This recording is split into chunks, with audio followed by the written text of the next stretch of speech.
అట్లాగే ఇంకోవైపు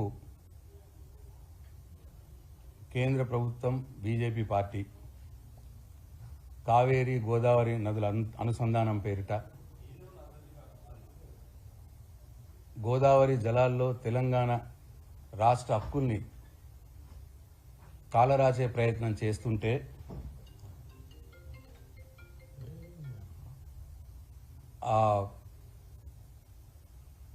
వారి ప్రయత్నాలకు వంతబారుతున్నటువంటి తెలంగాణ ముఖ్యమంత్రి రేవంత్ రెడ్డి జీ హుజూర్ అంటున్నటువంటి ఈ సందర్భంలో ఈ నేపథ్యంలో కాళేశ్వరం ప్రాజెక్టును కాపాడుకోవాల్సినటువంటి బాధ్యత మనందరి మీద కూడా ఉందని చెప్పి మనం చేస్తూ ఉన్నాం. ఈ నేపథ్యంలో తెలంగాణ రాష్ట్రానికి జీవనాడైనటువంటి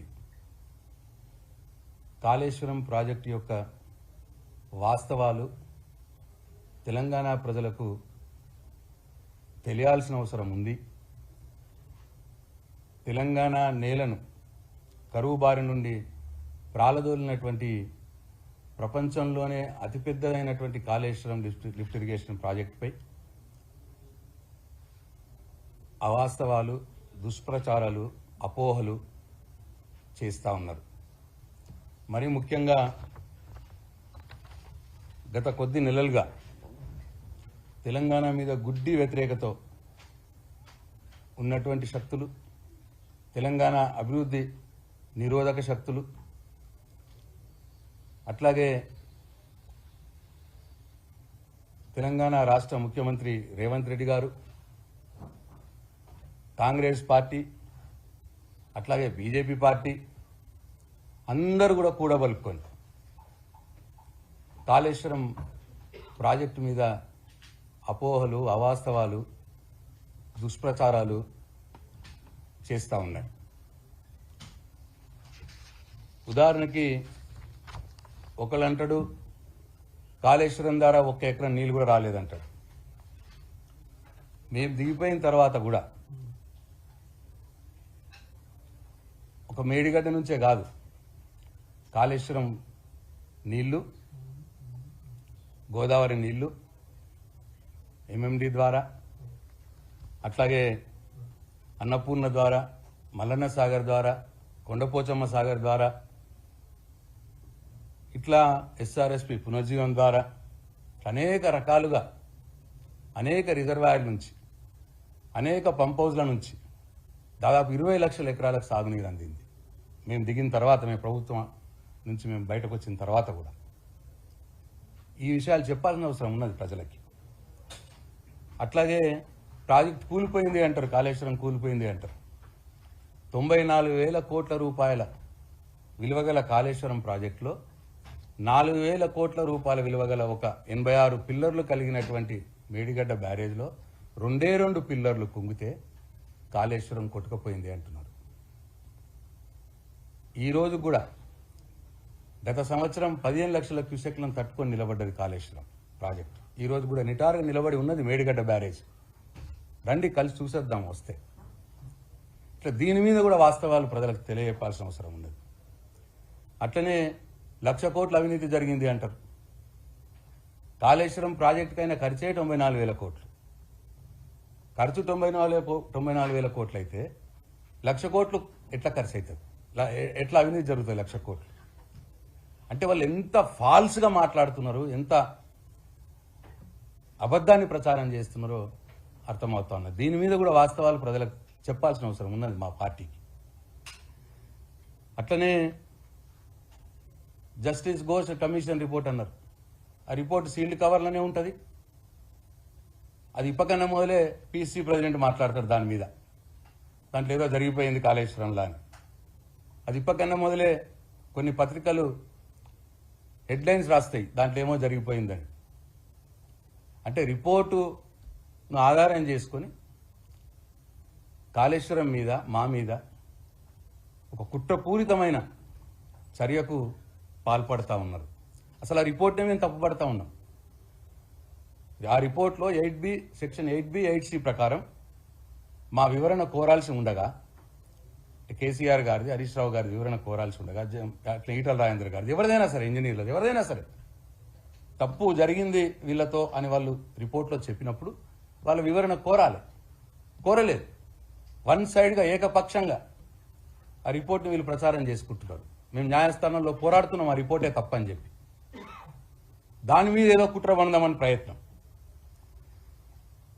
అట్లా ఇవన్నిటికి కూడా మేము తెలంగాణ ప్రజలకు వాస్తవాలు తెలియజెప్పాల్సిన అవసరం ఉన్నది. ఈ నేపథ్యంలో కాళేశ్వరం ప్రాజెక్టు నిర్మాణానికి సంబంధించినటువంటి అనేక వాస్తవాలు, జరిగిన పనులు, జరిగిన ప్రయోజనాలు, ఇవన్నిటిని కూడా మేము తెలంగాణ ప్రజలకు తెలియజెప్పాల్సిన అవసరం ఉన్నది. రాష్ట్ర ప్రజలకే కాదు, ముఖ్యంగా రాష్ట్ర ప్రజలతో పాటు అత్యున్నతమైన చట్టసభ తెలంగాణ శాసనసభ్యులకు కూడా కాళేశ్వరం ప్రాజెక్టు యొక్క ప్రయోజనాలు తెలియాల్సిన అవసరం ఉన్నది. కాబట్టి ఈసారి జరగనున్న శాసనసభ సమావేశాల్లో కాళేశ్వరం ప్రాజెక్టు పైనటువంటి పూర్తి వాస్తవాలు, ఆధారాలతో సహా, గణాంకాలతో సహా, సాంకేతిక అంశాలతో కూడినటువంటి పవర్ పాయింట్ ప్రజెంటేషన్ ద్వారా సమగ్రంగా తెలంగాణ ప్రజలకు తెలియజెప్పే అవకాశం మా శాసనసభ పక్షానికి ఇవ్వాలని చెప్పి స్పీకర్ గారిని కోరదామని చెప్పి రిప్రజెంటేషన్ ఇవ్వడానికి ప్రయత్నం చేసినాం. ఇవాళ పొద్దున నేను 9:30కు స్పీకర్ గారితో మాట్లాడాను. సార్ మీరు ఎప్పుడు వస్తారు, టైం ఇవ్వండి, మేము ఇట్లా రిప్రజెంటేషన్ ఇవ్వాలి మీకు అని. నేను తర్వాత చెప్తాను అన్నారు. తర్వాత మరి వారు అందుబాటులో లేరు. సెక్రటరీ గారి దగ్గరికి వెళ్ళినాం. మీరన్నా తీసుకోండి దీన్ని, ఈ రిప్రజెంటేషన్ మీరన్నా తీసుకోండి అని చెప్పి సెక్రటరీ గారి దగ్గరికి వెళ్ళినాం. వెళ్తే వారు తీసుకోవడానికి నిరాకరించినారు. కాబట్టి విధిలేని పరిస్థితుల్లో ఇవాళ మేము మీడియా ముందుకు రావాల్సి వచ్చింది. అంతేగాని ఈ శాసనసభ వ్యవస్థ మీదనో స్పీకర్ గారి మీద గౌరవం లేక కాదు.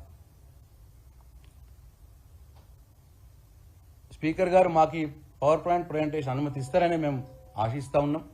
నేను పోయినసారి ఒకసారి శాసనసభలో ఈ పవర్ పాయింట్ ప్రజెంటేషన్ ఇవ్వడం కూడా జరిగింది. ఇది ఒకసారి జరిగింది కాబట్టి అయ్యో ఎప్పుడు జరగలేదు, ఇవ్వగలమా లేదా అని ఆలోచించాల్సిన అవసరం కూడా లేదు. ప్రజలకు నిజాలు తెలియజెప్పే విషయంలో ప్రతిపక్షాలకు కూడా సమాన అవకాశాలు ఉంటాయి. పక్షపాతం ఉండదు అన్న సంకేతం ఇవాళ స్పీకర్ గారు తెలంగాణ సమాజానికి ఇవ్వాల్సిన అవసరం ఉన్నది అని చెప్పి మేము భావిస్తూ ఉన్నాం. మరి మాకు పీపీటీ అవకాశం ఇస్తే పక్షపాతం లేనట్టుగా, పీపీటీకి అవకాశం ఇవ్వకపోతే పక్షపాతంగా వ్యవహరిస్తున్నట్టుగా మేము భావించాల్సి వస్తుంది.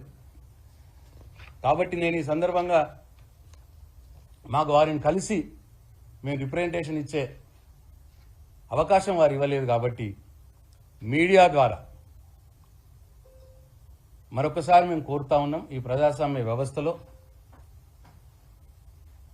ప్రతిపక్షాలకు ఉన్నటువంటి హక్కులు, ప్రతిపక్షాలు ముఖ్యంగా ప్రధాన ప్రతిపక్షం ప్రజలకు నిజాలు తెలియజెప్పాల్సినటువంటి బాధ్యత ప్రధాన ప్రతిపక్షం మీద ఉన్నది.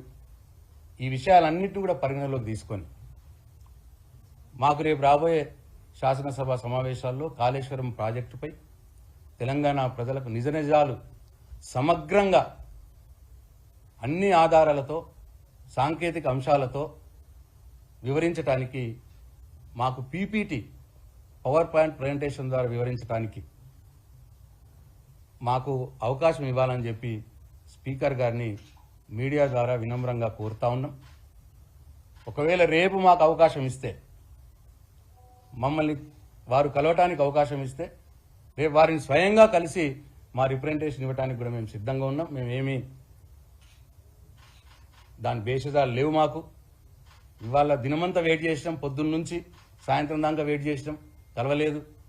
రేపైనా కలిస్తే, రేపు మా శాసనసభా పక్షం వారిని కలిసి మా రిప్రజెంటేషన్ ఇవ్వడానికి సిద్ధంగా ఉన్నామని చెప్పి వారికి మీడియా ద్వారా తెలియజేస్తా ఉన్నాం.